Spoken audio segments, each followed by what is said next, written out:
Hello everyone, this is Chandan Kumar and I welcome you on my channel QA Maths।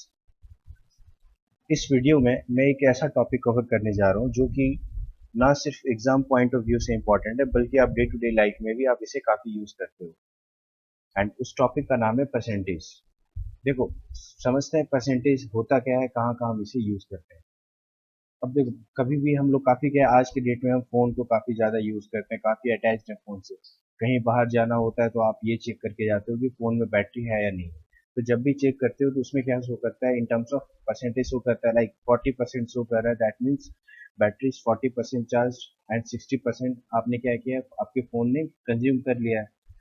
या फिर 100% है, that means battery क्या है, fully तरह से चार्ज है। कभी आप शॉपिंग पे भी जाते हो तो शॉपिंग पे जब आप जाते हो तो क्या होता है कि कभी कभी आपको सेल लगा हुआ दिखता है कि वहाँ पे बाहर पोस्टर लगा है बड़ा सा, वहाँ लिखा होता है डिस्काउंट। कभी 40%, कभी 30%, कभी 80%, कभी कभी आप सक्सेसिव डिस्काउंट का भी केस देखते हो, लाइक 30% प्लस 40% ऑफ, या फिर 40% प्लस 60% ऑफ। तो ऐसे काफी सारे डिस्काउंट आपको देखने को मिलते हैं। और ये भी किस तरह से मोस्टली एक्सप्रेस होते हैं, इन टर्म्स ऑफ परसेंटेज। कभी कभी आप जैसे बैंक से लोन लेते हो, जब बैंक से लोन लेते हो तो या फिर मार्केट से पैसा उठाते हो तो फिर आपको क्या करना पड़ता है, उसके एवज में आपको इंटरेस्ट भी पे करना होता है। आप जितना अमाउंट आपने किसी से लोन लिया, आप क्या करोगे, वो तो रिटर्न करोगे ही, साथ ही साथ आप क्या करोगे, उस अमाउंट पे जो इंटरेस्ट इम्प्लाई होगा वो भी आप पे करोगे। और इंटरेस्ट कैसे कैलकुलेट होता है, जो भी आपका प्रिंसिपल अमाउंट था उस पे क्या होगा, परसेंटेज बेसिस पे इंटरेस्ट कैलकुलेट होगा, वो भी आपको पे करना होगा। कभी कभी आप एडवर्टाइजिंग कंपनी, लाइक कोई हैंड वॉश की कंपनी ले लो, वो क्या क्लेम करती है कि वो 99% ऑफ द बैक्टीरिया किल करती है in just one hand wash. तो देखते हो आप कि डे टू डे लाइफ में आप कहीं ना कहीं क्या कर रहे हो, परसेंटेज का लाइफ में यूज कर रहे हो। तो ये एक बहुत ही इंपॉर्टेंट टॉपिक बन जाता है और इसका समझना बहुत ही जरूरी है। समझते हैं सबसे पहले परसेंटेज होता क्या है, परसेंटेज का मतलब क्या है। तो देखो, परसेंटेज का जो मीनिंग है उसके वर्ड में ही छिपा है। जैसे परसेंट को अगर हम तोड़ें तो क्या बनता है, पर प्लस सेंट, प्रति और शत। कहते हैं ना, बैट्समैन ने शतक बना लिया या बैट्समैन ने सेंचुरी स्कोर कर लिया, इसका मतलब क्या हुआ, या तो उसने 100 स्कोर किया होगा या 100 से ज्यादा स्कोर किया होगा। दूसरी चीज, सेंट का मतलब, सेंट जो है सेंटम वर्ड से डिराइव हुआ है और इसका मतलब होता है 100। तो अगर मैं इस वर्ड को एक्सप्रेस करूं परसेंट, तो क्या मतलब निकल के आता है, पर 100, दैट मीन्स पर 100। अब पर 100 में पर का मीनिंग क्या होता है, डिवीजन होता है। आपको पता है, पर पेन, पर केजी। तो क्या आता है, बाई डिवीजन वाला जो स्लैश आता है, डिवीजन वाला जो स्लैश आता है वही क्या हो गया, पर। तो परसेंटेज को जो हम लोग नॉर्मली एक्सप्रेस करेंगे, कैसे करेंगे, as a fraction of 100। Percentage का मतलब क्या हो गया, as a fraction of 100। Percentage कैसे एक्सप्रेस होता है, एज अ फ्रैक्शन ऑफ 100। देखो, अब परसेंटेज क्या है, एक डायमेंशनलेस पैरामीटर है। डायमेंशनलेस पैरामीटर का मतलब इसका कोई भी यूनिट नहीं है, डायमेंशनलेस नंबर है ये। अब देखो, समझते हैं। देखो, इस टॉपिक में क्या है, तीन चीज आपको बहुत अच्छे से आना चाहिए। पहला तो ये कि अगर आपको वैल्यू दिया गया है तो आप उस वैल्यू को यूज करके कैसे आप क्या करते हो, परसेंटेज निकालते हो। और दूसरी चीज, परसेंटेज अगर दिया है तो कैसे आप उससे वैल्यूज निकालते हो। तीसरी चीज, आपको फ्रैक्शन को डायरेक्टली आपको क्या, परसेंटेज में कन्वर्ट करना आना चाहिए। तो सबसे पहले समझते हैं, जैसे मान लीजिए, मैं सबसे पहले आपको बताता हूँ वैल्यू को कैसे परसेंटेज में कन्वर्ट करना है। देखो, मान लो आपके पास, आपने कोई एग्जाम दिया और उस एग्जाम का फुल मार्क्स जो था वो था 500। और आपने जो मार्क्स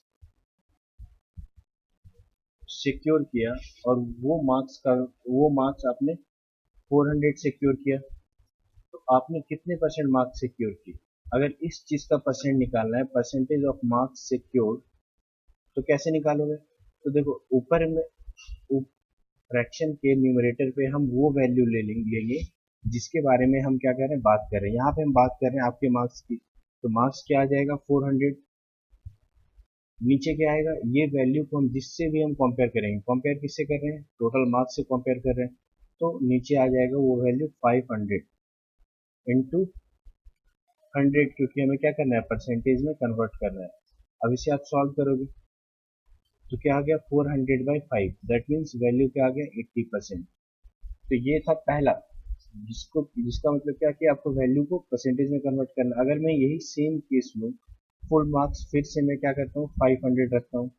इस बार जो मार्क्स सिक्योर्ड है, डाटा जो दिया होगा वो मान लीजिए वैल्यू में ना देके आपको परसेंटेज में दिया, तो आपको क्या करना है, मार्क्स का वैल्यू निकालना है। तो कैसे निकालोगे, मार्क्स क्या होगा, 80% ऑफ 80% ऑफ क्या होगा, 500। अब देखो परसेंटेज को हटाओगे, परसेंटेज कैसे एक्सप्रेस होता है, एज अ फ्रैक्शन ऑफ 100। तो परसेंटेज हटा तो नीचे क्या आ गया, बाय 100, और ऑफ का मतलब मल्टीप्लीकेशन, मल्टीप्लाई हो जाएगा किससे, 500 से। सॉल्व करोगे तो क्या आ जाएगा, 400। अब देखो परसेंटेज का यूज कहाँ आता है, एक चीज और देखो, जैसे मान लो आपने 500 मार्क्स का एग्जाम दिया और आपके आ गए 400, और परसेंटेज के टर्म्स में आ गया 80%। तो आपके किसी फ्रेंड ने कोई दूसरा एग्जाम दिया, मान लीजिए उसने, आपके फ्रेंड ने क्या किया, एक दूसरा एग्जाम दिया, उस एग्जाम का जो फुल मार्क्स था 600, और उसने मार्क्स सिक्योर किया 450। तो अब एक चीज बताओ, यहाँ पे मार्क्स आपने किया 400, यहाँ पे मार्क्स आपने किया 650, 450। तो क्या इस बेसिस पे आप कंपेयर कर सकते हो कि किस फ्रेंड ने ज्यादा मार्क्स लाया, किस फ्रेंड ने ज्यादा अच्छा परफॉर्म किया, किसने ज्यादा अच्छा परफॉर्म किया, आपने या आपके फ्रेंड ने? नहीं कर सकते, क्योंकि यहाँ पे दोनों का फुल मार्क्स क्या है, डिफरेंट है। तो कैसे कंपेयर करोगे, परसेंटेज के बेसिस पे, क्योंकि परसेंटेज दोनों के इसमें क्या होगा, 100 के रेफरेंस से बात हो रहा होगा। तो यहाँ पे अगर परसेंटेज निकाले तो क्या आ जाएगा, परसेंटेज के कैसे निकालेंगे, जिसके बारे में बात कर रहे हैं ऊपर, कंपेयर किससे कर रहे हैं, 600 से, और इंटू 100। तो क्या आ गया, 300/4, दैट मीन्स 75%। तो किसका बेटर परफॉर्मेंस हुआ, आपका ज्यादा बेटर परफॉर्मेंस, आपका बेटर परफॉर्मेंस हुआ, क्योंकि इसका तो 80% आया, इसका 75% आया। तो एक चीज तो आपको क्लियर हो गया, यहाँ मार्क्स पे डिपेंड नहीं करेगा, डिपेंड करेगा कि आप फुल मार्क्स के कंपैरिजन में आपने कितना मार्क्स सिक्योर किया, वो ज्यादा इंपॉर्टेंट है। और ये चीज हमें कैसे पता चलता है, परसेंटेज से पता चलता है। तो आई होप आपको ये चीजें क्लियर है। तो चलिए तीसरी चीज को समझते हैं। तीसरा चीज जो सबसे इंपॉर्टेंट है और मोस्ट ऑफ द टाइम आपको इसका यूज देखने को मिलेगा, वो है फ्रैक्शन को परसेंटेज में कन्वर्ट करना। समझते हैं, अगर वन दिया है तो वन को अगर मुझे क्या करना है, परसेंटेज में कन्वर्ट करना है, तो किससे करेंगे, 100 से मल्टीप्लाई। इसका मतलब 100%। अगर 1/2 दिया है, दैट मीन्स ये क्या हो गया, 1/2 इंटू 100, ये वैल्यू क्या आ जाएगा, 50%। 1/3 को करेंगे तो क्या आ जाएगा, 1/3 इंटू 100। जब आप सॉल्व करेंगे तो क्या आएगा, 100/3, और सॉल्व फर्दर सॉल्व करने के बाद क्या आएगा, 33, 1/3%। देखो इसका यूज कैसे होता है, जैसे मान लीजिए आपके पास इन टोटल 5 रुपए थे, उसमें से आपने क्या किया, डोनेट किया, 3 रुपए डोनेट किया। और जब आपने 3 रुपए डोनेट किया और आपको निकालना है कि आपके पास जितना भी अमाउंट था उसमें से आपका डोनेट परसेंट क्या था, तो आप कैसे निकालोगे, 3 रुपए आपने डोनेट किया, कितने में से डोनेट किया, 5 रुपए में से डोनेट किया। इसको क्या करोगे आप, 100 से मल्टीप्लाई करोगे, ताकि जो वैल्यू आए परसेंटेज में आए। तो वैल्यू क्या आएगा, 60%। ठीक है। अब देखो 1/5 कम, अगर परसेंटेज में कन्वर्ट करें तो क्या आएगा, 20% आएगा, 100 से मल्टीप्लाई करके। तो अगर 3/5 आता है, आपको पता है आपने 3 डोनेट किया आउट ऑफ 5, दैट मीन्स 3/5। तो आपके डायरेक्टली माइंड में क्लिक करना चाहिए कि 3/5 1/5 का क्या है, इंटू 3 है, दैट मीन्स डायरेक्टली आपके माइंड में आंसर क्लिक करेगा 60%। ये तो था एक छोटा सा एग्जाम्पल।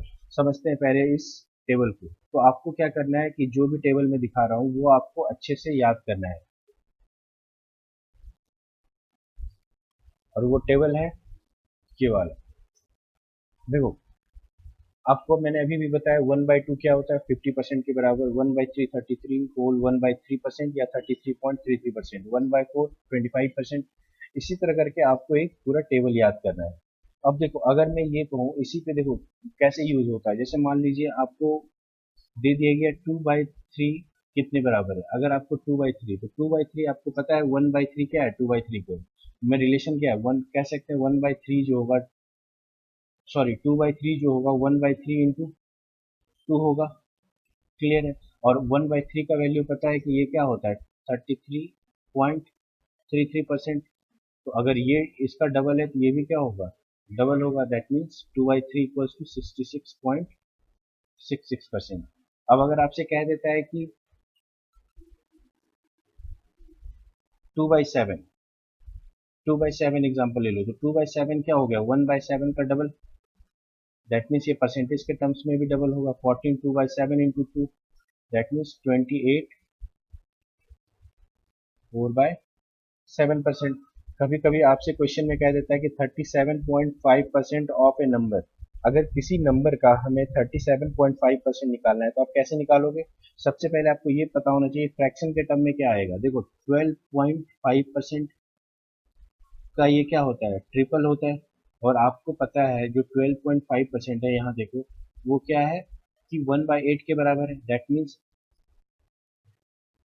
37.5% क्या होगा, 1/8 को 3 बार से मल्टीप्लाई करेंगे, क्योंकि 12.5 इंटू थ्री क्या आता है, 37.5। तो 12.5 इंटू थ्री तो 1/8 इंटू थ्री, दैट मीन्स अगर मुझे 37.5% निकालना है किसी भी नंबर का, तो हम उस नंबर में क्या करेंगे, 3/8 को मल्टीप्लाई कर देंगे। तो आपके पास जो वैल्यू आएगा वो क्या आ जाएगा, उस नंबर का 37.5%। तो आई होप आपको ये चीज़ें क्लियर है। तो चलिए देखिए इसका यूज़ कैसे करते हैं वो देखो। जैसे मान लो कोई एक आपको एक क्वेश्चन दिया जाता है। क्वेश्चन क्या कह रहा है कि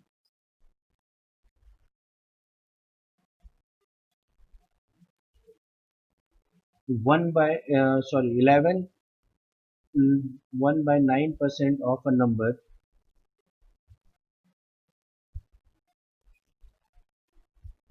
equals to 99। Find 9.09% of that number. ठीक है।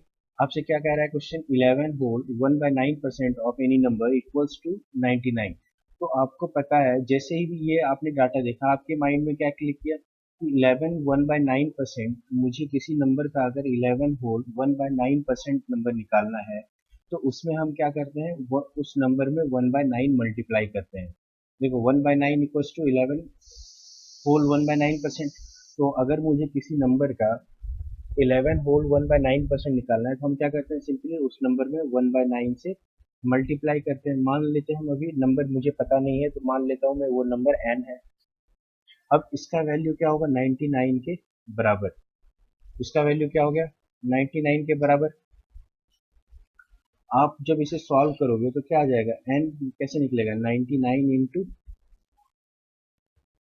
9 होगा। क्लियर है यहाँ से। तो अब देखो, अब यहाँ एक चीज क्लियर है कि n की वैल्यू तो आपके पास आ गई।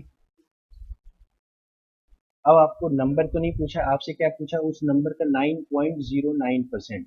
तो 9.09% अगर मुझे निकालना हुआ तो मुझे क्या करना होगा, उस नंबर में 1/11 मल्टीप्लाई करना होगा। दैट मीन्स मुझे किसका वैल्यू निकालना है, 1/11 इंटू एन।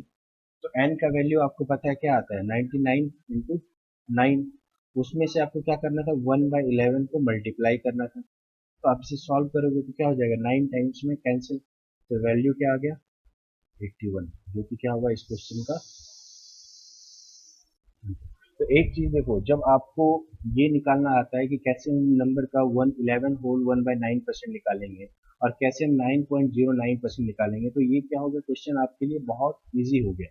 लेकिन यही आपको परसेंटेज को पहले कन्वर्ट करना था, कन्वर्ट करने के बाद आप इसे सॉल्व करते हो, ये कैलकुलेटिव भी होता है, थोड़ा लेंदी भी होता है। तो आपके लिए ये टेबल क्या होता है, थोड़ा काफी इंपॉर्टेंट बन जाता है और आपको इसे हर तरह से याद करना होगा। तो चलो बढ़ते हैं अब कुछ क्वेश्चन की तरफ। धीरे धीरे हम क्या करते हैं, कुछ बेसिक क्वेश्चंस कवर करते हैं। इस वीडियो में मोस्टली जो हम कवर करेंगे वो बेसिक क्वेश्चन होगा, और धीरे धीरे हम क्या करेंगे, क्वेश्चन का लेवल बढ़ाते जाएंगे। तो देखो पहला क्वेश्चन क्या कहता है, what percent of a day is 60 minute. एक दिन का कितना परसेंट 60 मिनट होता है। समझो इस क्वेश्चन को, सिंपल सा क्वेश्चन है। क्या कह रहा है, 60 मिनट जो है पूरे दिन का जो समय होता है उसमें से कितना परसेंट होता है। तो एक चीज आपको क्लियर है, आपको परसेंटेज निकालना है। तो परसेंटेज कैसे निकालते हैं, जिसके बारे में भी बात करते हैं उसका वैल्यू कहाँ आता है, न्यूमरेटर पे। और यहाँ पे हम बात किसकी कर रहे हैं, 60 मिनट की। तो हमने यहाँ क्या लिख लिया, 60 मिनट। अब हम कंपेयर किससे कर रहे हैं, पूरे दिन से कंपेयर कर रहे हैं। तो पूरे दिन का वैल्यू कहाँ पे आ गया, नीचे, इंटू 100। अब एक चीज ध्यान दो, यहाँ पे क्या कर सकते हैं हम, कट नहीं कर सकते हैं। रीजन ये कि मैंने अभी अभी कहा था कि परसेंटेज क्या है, एक डायमेंशनलेस पैरामीटर है जिसका कोई भी यूनिट नहीं है। तो यहाँ पे मिनट है और ये डे है, ये कैंसिल तो हो नहीं सकता है, क्योंकि यूनिट क्या है, सेम नहीं है। यहाँ पे यूनिट डिफरेंट हो जा रहा है। तो इस केस में आप क्या करोगे, पहले यूनिट को सेम करोगे। कैसे सेम करोगे, मान लो या तो आप मिनट को डे में कन्वर्ट कर लो, या फिर डे को आप क्या करो, मिनट में कन्वर्ट कर लो। यही तरीका है। और मुझे ये भी पता है 60 मिनट क्या होता है, 1 घंटे के बराबर होता है। क्लियर है। तो मैंने क्या किया, 1 घंटा ले लिया। और एक दिन में क्या होता है, 24 घंटे होते हैं। तो आपने क्या किया, 24 घंटे लिख लिया। अब इसको क्या करना है आपको, 100 से मल्टीप्लाई। अब देखो यहाँ भी घंटा, यहाँ भी घंटा, तो क्या हो गया, घंटा घंटा कैंसिल हो गया। तो बचा क्या, 100/24। आप इसे फर्दर सॉल्व करोगे तो क्या आ गया, 25/6। That means 4 whole 1/6%। ये क्या हो गया इस क्वेश्चन का आंसर। तो आपको क्या ध्यान रखना है, यूनिट सेम होना चाहिए तभी आप कट करोगे। अगर यूनिट सेम नहीं है तो फिर आप उसे कट नहीं करोगे। तो आई होप आपको ये चीज क्लियर है। बढ़ते हैं नेक्स्ट क्वेश्चन की तरफ। नेक्स्ट क्वेश्चन देखते हैं क्या कहता है। देखो नेक्स्ट क्वेश्चन क्या कह रहा है कि किसी चुनाव में मात्र 2 उम्मीदवार थे, जिसमें जीतने वाला जो उम्मीदवार है वो 54% मत प्राप्त करके 640 मतों से चुनाव जीत गया। चुनाव में कुल कितने मत पड़े थे। In any election between the two candidates, in any election between the two candidates, the winner got 54% votes and won the election by 640 votes. Find the total number of votes. तो देखो क्वेश्चन में एक चीज clear कर रहा है कि किसी इलेक्शन में दो ही कैंडिडेट थे। दैट मीन्स एक तो विनर होगा और ऑब्वियसली दूसरा क्या होगा, लूजर होगा। अब एक चीज बताओ, अगर आप कोई एग्जाम देने जाते हो, 600 नंबर का एग्जाम है, 600 में 600 स्कोर कर लिया, दैट मीन्स ये चीज तो आपको क्लियर कर रहा है कि आपने क्या किया, 100% मार्क्स स्कोर कर लिया, क्योंकि आपने 600 में 600 पूरा का पूरा नंबर लिया है। टोटल नंबर आपने सिक्योर कर लिया। तो उसी तरह अगर मैं यहाँ बात करूँ टोटल नंबर ऑफ वोट्स की, तो टोटल नंबर ऑफ वोट्स का मतलब क्या हो गया, 100% वोट। अगर मैं सारे वोट को ले लूँ तो वो कितने के बराबर होगा, 100% के बराबर होगा होगा अब ये 100% क्या होगा, विनर में जाएगा कुछ, और कुछ कहाँ जाएगा, लूजर के पास जाएगा। अब मुझे देखना है क्वेश्चन के डाटा में, क्वेश्चन का डाटा क्या कह रहा है कि 54% जो है किसको मिला है, विनर को मिला है। अब अगर दो ही कैंडिडेट थे, एक विनर और दूसरा लूजर, तो लूजर को कितना मिला होगा, 100 में से हम 54 घटा देंगे तो कितना मिला होगा लूजर को, 46। इसका मतलब क्या हुआ कि विनर को मिला 54% और लूजर को जो मिला वो मिला 46%। अब क्वेश्चन क्या कह रहा है कि जो विनर है लूजर से 640 वोट से जीता। दैट मीन्स लूजर का जो भी वोट होगा उससे 640 वोट ज्यादा मिला होगा। तो एक चीज बताओ, अगर मैं परसेंटेज के टर्म्स में बात करूं तो विनर को कितना ज्यादा मिला, 54% माइनस 46%। और ये जो होगा किसके बराबर होगा, 640 वोट के बराबर होगा। दैट मीन्स 8% जो होगा वो कितने के बराबर होगा, 640 के बराबर होगा। आप यहाँ से आप क्या कर सकते हो कि 1% का वैल्यू निकाल सकते हो। कैसे निकालोगे, 640/8, क्या आ गया, 80। अब आपको क्या निकालना है, टोटल नंबर ऑफ वोट्स। तो कैसे निकालोगे, 100% आपका टोटल नंबर ऑफ वोट्स हो गया। तो 1% जब 80 के बराबर, तो 100% कितना होगा, 80 इंटू 100, दैट मीन्स 8000, जो कि क्या होगा इस क्वेश्चन का आंसर होगा। अब देखो दूसरी चीज समझो, अगर आपसे इसमें और क्या क्या पूछ सकता था, एक तो आपसे पूछ सकता था कि लूजर ने कितना वोट सिक्योर किया। तो लूजर के पास कितना परसेंट है, 46%। 1% का वैल्यू क्या हो गया, 400। तो उसके पास कितना होगा, 46 into 400, that means 18400। That means loser को कितना मिला होगा, 118,400 वोट्स मिला होगा। अब अगर आपसे ये पूछता है कि विनर को कितना मिला, तो विनर को ऑब्वियसली कितना मिला होगा, या तो आप इसमें क्या कीजिए, विनर में 640 वोट जोड़ दीजिए, या फिर आप क्या कीजिए डायरेक्टली यहाँ से भी निकाल सकते हो 54 into 400। तीसरा क्वेश्चन आपसे ये पूछ सकता है विनर और लूजर का डिफरेंस क्या था, तो वो तो आपके क्वेश्चन में ही दिया, वो तो पूछ ही नहीं सकता है। तो आप यहाँ से आप एक तो याद से एक तो आपसे लूजर को जितना वोट मिला वो आपसे पूछ सकता है, दूसरा चीज आपसे ये पूछ सकता है कि विनर को कितना परसेंट वोट मिला। तो यहाँ पे आप डायरेक्टली क्या कर सकते हो, 54 into 400 कर सकते हो। तो ऐसे आप ऐसे क्वेश्चंस का वैल्यू निकाल सकते हो। तो आई होप आपको ये चीजें क्लियर है। ये काफी सिंपल सा क्वेश्चन था। पढ़ते हैं नेक्स्ट क्वेश्चन की तरफ, देखते हैं नेक्स्ट क्वेश्चन क्या कहता है। देखो नेक्स्ट क्वेश्चन क्या कह रहा है, मोहन अपनी आय का 20% भोजन पर खर्च करता है, 30% वस्त्र पर तथा 15% शिक्षा पर खर्च करके 700 रुपये बचा लेता है, तो उसकी मासिक आय कितनी होगी। Mohan after spending 20% of his income on food, 30% on clothing, 15% on education, he saves rupees 700, then what is his monthly income। तो काफी सिंपल सा क्वेश्चन है। क्वेश्चन क्या कह रहा है कि आपके पास कुछ मंथली अमाउंट है, मोहन के पास कुछ मंथली सैलरी होगा, उस मंथली सैलरी में से 20% वो क्या कर रहा है, खाने पे खर्च कर रहा है, 30% क्लोथिंग पे कर रहा है और 15% एजुकेशन पे कर रहा है। उसके बाद भी उसके पास क्या है, 700 रुपये बचता है। तो आपसे क्या पूछा है, उसकी मासिक आय कितनी होगी। तो क्वेश्चन काफी सिंपल सा, देखते हैं क्या कह रहा है। आपके पास जो मंथली सैलरी होगा, तो टोटल मंथली सैलरी किसके बराबर होगा, 100% के बराबर। उसमें से जो मोहन है वो क्या कर रहा है, 20% खर्च कर रहा है किस पे, क्लोथिंग पे खर्च कर रहा है, सॉरी 20% फूड पे कर रहा है, 30% क्लोथिंग पे कर रहा है और 15% क्या कर रहा है, एजुकेशन पे कर रहा है। और इतना खर्च करने के बाद उसके पास क्या बच रहा है, 700 रुपए बच रहा है। क्लियर है। अब अगर मैं इस वाले साइड को सॉल्व करूं तो इसका वैल्यू क्या आएगा, 100% minus 20 plus 30, 50, 50 plus 15, 65, that means 100% minus 65% जो होगा किसके बराबर होगा, 700 रुपए के बराबर होगा।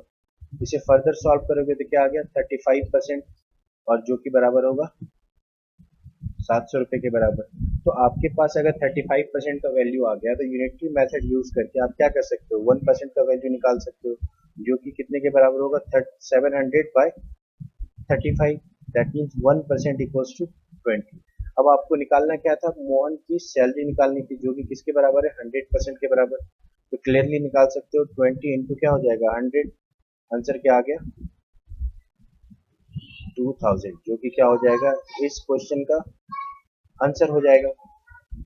ठीक है।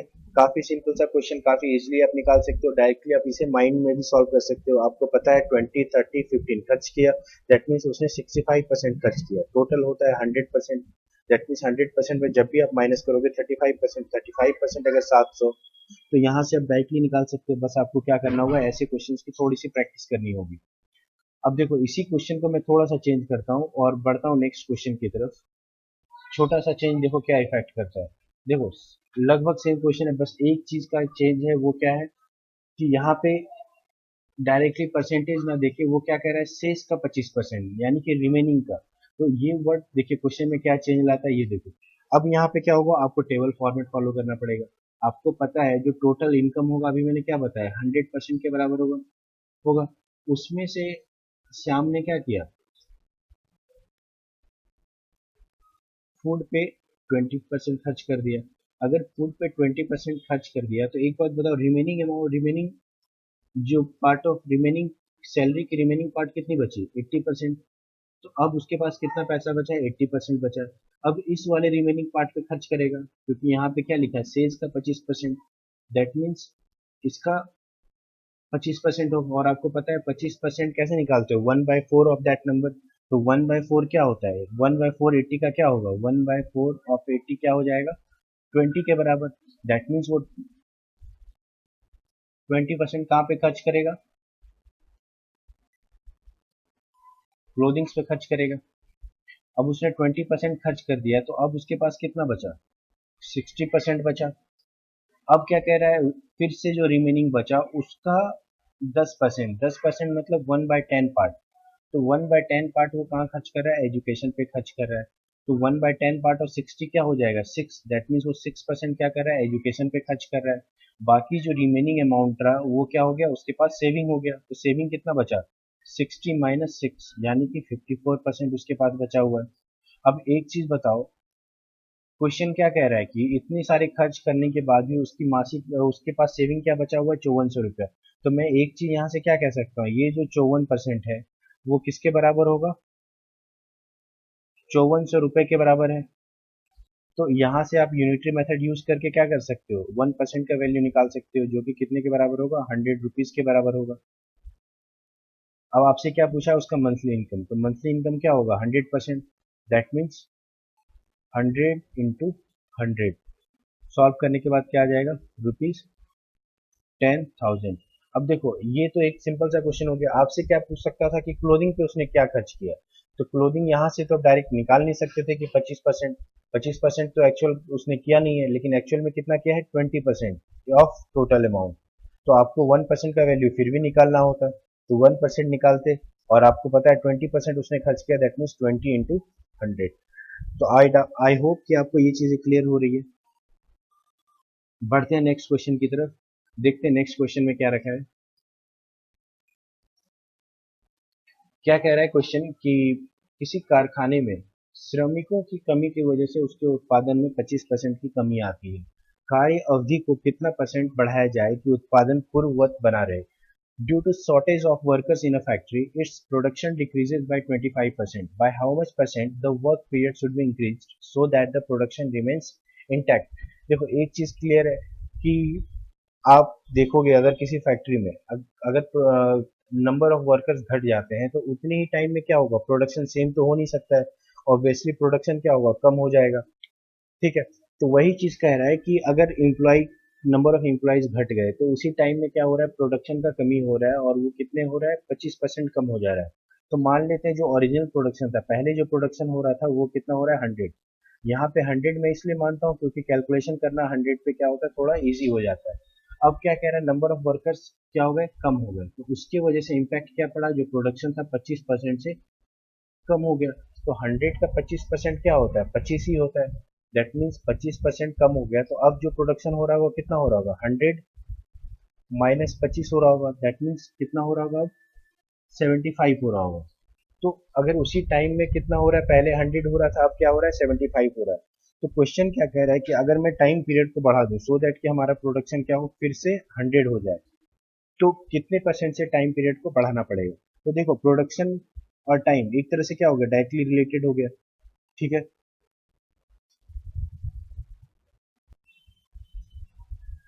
ठीक है, यहाँ पे क्या हो गया, देखो प्रोडक्शन और टाइम एक तरह से रिलेटेड हो गया। आप टाइम बढ़ाओगे तो ऑब्वियसली प्रोडक्शन भी बढ़ेगा, अगर नंबर ऑफ एम्प्लॉइज सेम रहा तो अब एक चीज बताओ, यहाँ पे अगर मुझे 100 फिर से करना हुआ तो 75 में क्या करेंगे, कितना ऐड करेंगे कि फिर से वो 100 बन जाए। ऑब्वियसली हम उसमें और क्या करेंगे, 25 ऐड करेंगे। 25 किस पे ऐड करेंगे, 75 पे ऐड करेंगे। तो यहाँ पे मैं 75 क्यों ले रहा हूँ, क्योंकि मैं कंपेयर अब किससे कर रहा हूँ, 75 से कंपेयर कर रहा हूँ, ना कि 100 से। तो यहाँ पे ये जो क्वेश्चन होता है, ये क्वेश्चन किस टाइप का हो गया, change in base type question. पहले बेस क्या था, 100, अब क्या हो गया, 75। तो ये चीज का आपको ध्यान रखना है कि आप जो चेंज ला रहे हो किस पे ला रहे हो, आप 75 पे ला रहे हो। कितना चेंज ला रहे हो, 25 उस पे ऐड कर रहे हो, तो क्या आ गया, 25/75 इंटू 100, तो क्या आ जाएगा, 100/3। दैट मीन्स टाइम पीरियड को आपको कितना इंक्रीज करना पड़ेगा, 33 होल 1/3% से आपको टाइम को क्या करना पड़ेगा, बढ़ाना पड़ेगा, सो दैट कि आपका प्रोडक्शन पहले जैसा हो जाए। आई होप ये क्लियर हो रहा है आपको। बढ़ते हैं नेक्स्ट क्वेश्चन की तरफ। नेक्स्ट क्वेश्चन देखते हैं क्या कह रहा है। नेक्स्ट क्वेश्चन कह रहा है कि किसी, अब देखो वही सेम क्वेश्चन है, बस क्वेश्चन में थोड़ा सा चेंज किया है। पिछले बार क्या हो रहे थे, वर्कर्स चले जा रहे थे, अब इस बार क्या हो रहा है, वर्कर्स बढ़ जा रहे हैं। तो आपको क्या होगा कि अगर वर्कर्स बढ़ रहे हैं तो सेम टाइम पीरियड में क्या होगा, प्रोडक्शन इंक्रीज होगा। ठीक है, पहले अगर 100 हो रहा था और अब 25% का इंक्रीमेंट आ रहा है, तो अब क्या होगा, 100 में 25 ऐड हो जाएगा, ना कि घट जाएगा। देखो पहले क्या हो रहा था, 100 हो रहा था, यही मैंने माना था पिछले क्वेश्चन में। अब 100 में क्या हो रहा है कि 25% क्या हो रहा है, बढ़ जा रहा है, नंबर ऑफ एम्प्लॉयज और आने से 25% बढ़ जा रहा है, तो अब कितना हो जाएगा, 125। अब क्या कह रहा है कि टाइम पीरियड को कितना कम किया जाए कि प्रोडक्शन फिर से मेरा पहले जैसा हो जाए। दैट मीन्स अब इसमें क्या करना होगा, 25 में घटाना होगा, किस में से, 125 में से। और इसको हमें परसेंटेज के टर्म्स में निकालना है, तो क्या करेंगे, 100 से मल्टीप्लाई कर देंगे, तो आपके पास जो वैल्यू आएगा क्या आएगा, 20%। दैट मीन्स आपको टाइम पीरियड कितने से घटाना होगा, 20% से कम करना होगा, सो दैट कि आपका प्रोडक्शन पहले जैसा हो जाए।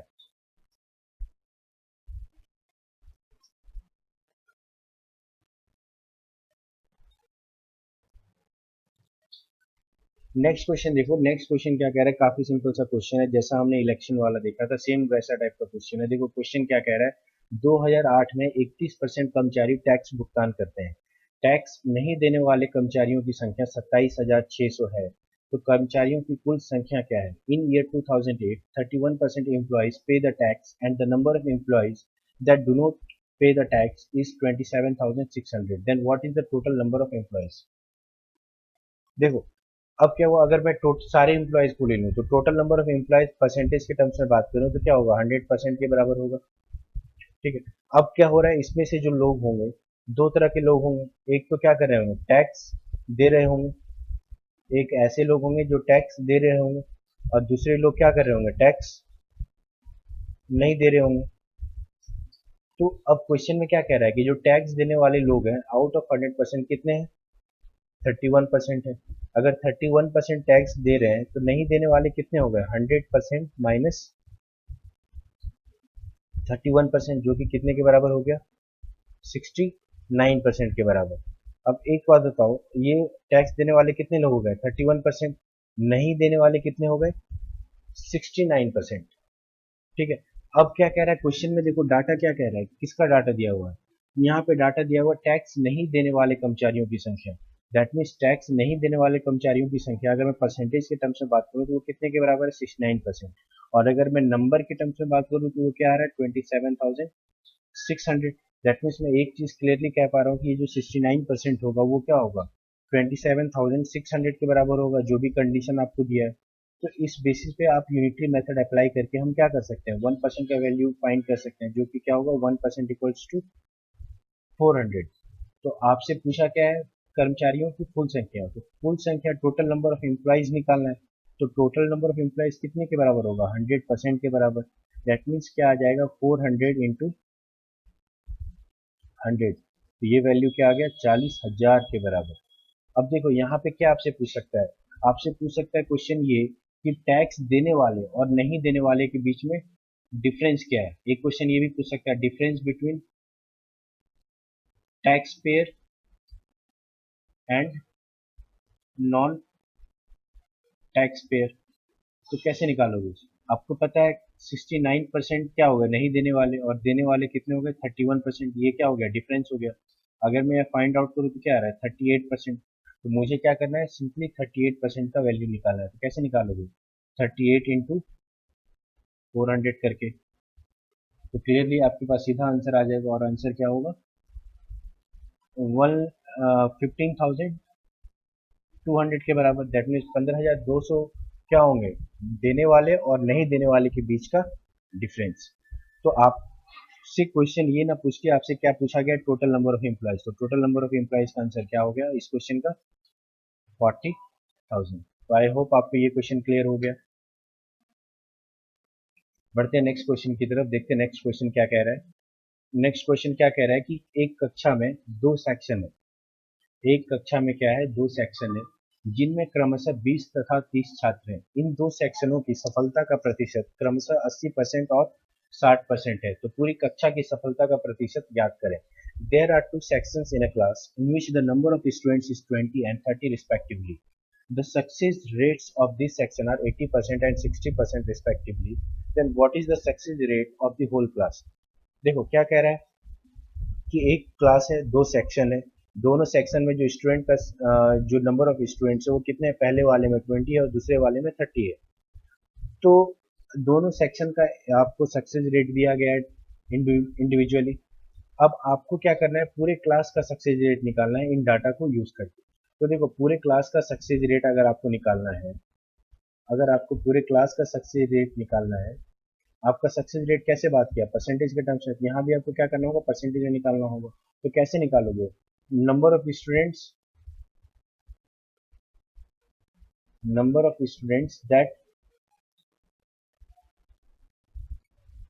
That succeeded out of total number of students, और इसको आप क्या करोगे 100 से मल्टीप्लाई करोगे। तो एक चीज बताओ, यहाँ पे एक चीज तो क्लियर है कि आप सक्सेस रेट कैसे निकालोगे, जितने भी स्टूडेंट सक्सीड किए उनका नंबर कंपेयर किससे करोगे, टोटल नंबर ऑफ स्टूडेंट्स, और उसको क्या करोगे 100 से मल्टीप्लाई करोगे। तो नंबर ऑफ स्टूडेंट्स जिन्होंने सक्सीड किया है उसका निकालने के लिए क्या करेंगे, आप इंडिविजुअली उससे सॉल्व करेंगे। और टोटल नंबर ऑफ स्टूडेंट्स तो हम यहाँ से डायरेक्टली निकाल सकते हैं। कैसे निकाल सकते हैं, आपको क्लियरली पता है क्वेश्चन क्या कह रहा है कि पहले वाले सेक्शन में कितने स्टूडेंट थे 20, दूसरे वाले सेक्शन में कितने स्टूडेंट थे 30, तो इन टोटल कितना स्टूडेंट हो गया 50 स्टूडेंट ऐसे हो गए, टोटल नंबर ऑफ स्टूडेंट्स हो गया। अब आपको क्या निकालना है, कितने स्टूडेंट ने सक्सीड किया, दैट मीन्स सक्सीड स्टूडेंट, तो succeed in first section plus the number of student that succeeded in second section. तो पहले सेक्शन में जो सक्सेस रेट था वो क्या था 80%, दैट मीन्स 80% ऑफ किसका 20 plus success rate in second section क्या हो जाएगा 60% ऑफ 30 के बराबर। तो यहाँ पे बताओ 80% ऑफ 20 किसके बराबर होगा, 80% निकालने के लिए हम क्या करेंगे, देखो 20% निकालने के लिए हम क्या कर रहे थे 1/5, 80% निकालने के लिए हम क्या करेंगे 4/5 इंटू 20, और सिमिलर वे 60% निकालने के लिए क्या करेंगे 20% इंटू 3 होगा, दैट मीन्स 3/5 इंटू 30। सॉल्व करेंगे इसे तो क्या आ गया, यहाँ पे आ गया 16 और यहाँ पे आ गया 18, that means total number of student जिन्होंने सक्सीड किया वो क्या आ गया 34। तो आप डायरेक्टली आप इसे यहाँ पे क्या करोगे पुट करोगे, number of student that succeeded कितने थे 34 आउट ऑफ 50 स्टूडेंट्स, और इसको क्या करोगे 100 से मल्टीप्लाई करोगे। तो डायरेक्टली आपके पास वैल्यू क्या आ जाएगा 68%, जो कि क्या होगा इस क्वेश्चन का आंसर हो जाएगा।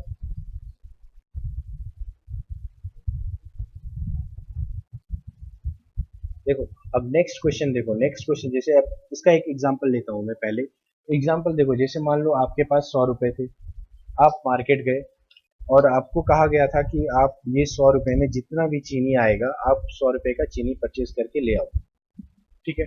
तो आपको पता था कि चीनी का जो प्राइस है वो 50 रुपए पर केजी है। तो आप गए मार्केट, आपके माइंड में जाते जाते आपके माइंड में ये था कि 2 किलो का चीनी आ जाएगा। लेकिन जब आप वहां पे जाते हो तो जो सेलर है वो आपको नोटिफाई करता है कि नहीं, जो चीनी का प्राइस है वो 20% से कम हो गया है। दैट मीन्स पहले अगर 50 था तो अब कितना में बिक रहा है वो 80 रुपए में, सॉरी अब वो बिक रहा है 40 रुपए में, 80% कम हो गया। सॉरी क्या बोल रहा हूँ मैं, 50 रुपीज पहले था, 20% से प्राइस कम हो गया। दैट मीन्स अब आपको जो बिक रहा होगा क्या बिक रहा होगा, ओरिजिनल अमाउंट का 80% पे बिक रहा होगा। दैट मीन्स अब आप वो कितने में खरीद पाओगे 40 में खरीद पाओगे। तो अब एक चीज बताओ, अगर 100 रुपए में 50 के रेट से अगर पहले 2 केजी खरीद पा रहे थे, तो अब जो 40 रुपए पर केजी का रेट है उससे ऑब्वियसली आप क्या करोगे, ज्यादा अमाउंट खरीद पाओगे। दैट मीन्स अब आप कितना खरीद पा रहे हो 2.5 केजी खरीद पा रहे हो, आधे केजी ज्यादा खरीद पा रहे हो। तो एक चीज तो यहाँ क्लियर है कि जो भी प्राइस घटा है उसकी वजह से आप क्या कर पा रहे हो, आधे केजी चीनी ज्यादा खरीद पा रहे हो। तो उसी टाइप का क्वेश्चन है ये। देखो क्वेश्चन क्या कह रहा है, चने के मूल्य में 10% की कमी होने से कोई साहूकार 450 रुपए में 5 किलो चने अधिक खरीद लेता है। चने की घटा हुआ मूल्य क्या है एवं पहले मूल्य क्या था। A reduction of 10% in the price of gram. A customer buys 5 kilograms more gram for rupees 450. What are the decreased and original price of the gram? एक चीज बताओ, अगर यहाँ से मैं एक चीज हमें क्लियर है कि जो न्यू प्राइस होगा वो मैं यहाँ से फाइंड कर सकता हूँ कैसे, क्योंकि आपको पता है कि जो 10% का रिडक्शन हुआ, 10% का रिडक्शन किसमें, 10% का रिडक्शन किसमें, पर केजी के प्राइस में। तो पर केजी के प्राइस में तो एक चीज मैं ये भी कह सकता हूँ, अगर 450 रुपये में मुझे खरीदना था तो 450 का जो 10% होगा उसकी वजह से मैं क्या कर पा रहा हूँ 5 केजी चीनी अधिक खरीद पा रहा हूँ। तो यहाँ से मैं क्या कर सकता हूँ, पर केजी का प्राइस निकाल सकता हूँ यहाँ से, क्योंकि मैंने क्या किया 5 से डिवाइड कर दिया। क्योंकि 10% ऑफ 450 जो होगा वो क्या होगा 5 केजी के प्राइस के बराबर होगा, जो भी नया प्राइस हुआ होगा या फिर जो भी डिक्रीज प्राइस हुआ होगा,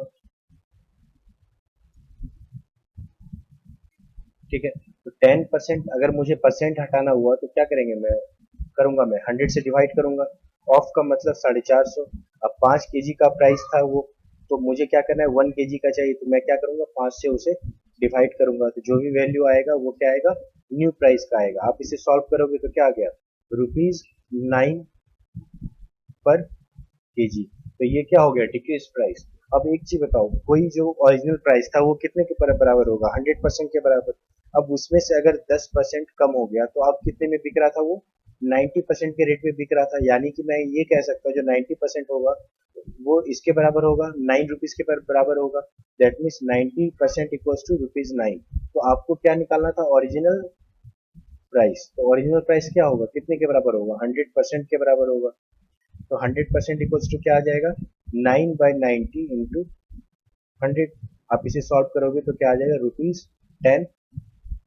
पर केजी, जो कि क्या होगा, इस क्वेश्चन का आंसर हो जाएगा।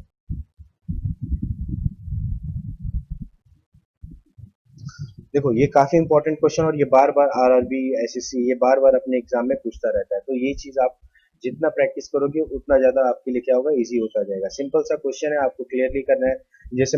जैसे कि आपने एग्जांपल देखा क्या था कि 20% का प्राइस रिड्यूस हुआ, तो आप देखोगे कि उसकी वजह से आप क्या कर पा रहे थे, हाफ केजी चीनी अधिक खरीद पा रहे थे। तो ऑब्वियसली जो हाफ केजी का जो प्राइस होगा वो कितने के बराबर होगा, 20% ऑफ 100 के बराबर। तो 20% ऑफ 100 क्या हो गया, ₹20 के बराबर। अगर आधे केजी का ₹20 था तो 1 केजी का प्राइस आप वहां से निकाल सकते हो, कितना हो जाता है, ₹40 केजी। तो वही चीज मैंने क्या किया यहाँ पे यूज किया है। तो आई होप आपको ये चीजें क्लियर हो रही है। तो बढ़ते हैं नेक्स्ट क्वेश्चन की तरफ, देखते हैं नेक्स्ट क्वेश्चन क्या कह रहा है।